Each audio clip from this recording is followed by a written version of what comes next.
Alors, ce que je souhaite que vous reteniez dans ce premier module, que chaque famille de risque, par exemple le risque primaire, a ses caractéristiques.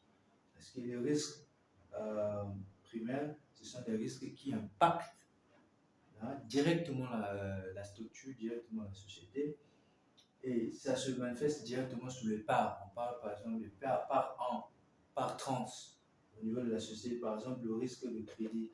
Ça, c'est un risque qui a un impact direct sur la société. Donc, chaque famille de risques a sa manière d'impacter l'établissement de microfinance. Donc, les risques ne se manifestent pas de la même manière, bien que ces risques-là sont interconnectés, mais les risques ne se manifestent pas directement de la même manière. Il y a des risques qui sont directs et il y a des risques qui sont indirects, mais qui peuvent aggraver, tels que les risques secondaires. Ce sont des risques qui ne sont pas d'abord directs, sont d'abord secondaires, mais qui peuvent impacter les risques primaires. Donc, chaque type de risque ici cité dans le module 1 a ses caractéristiques.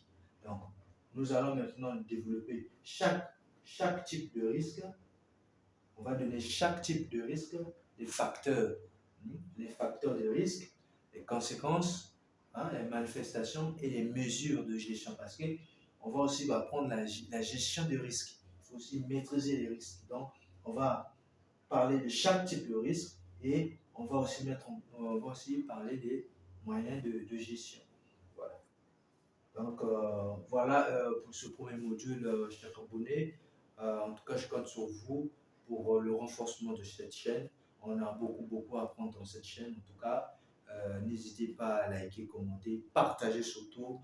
Que Dieu soit avec vous. Et voilà, au revoir.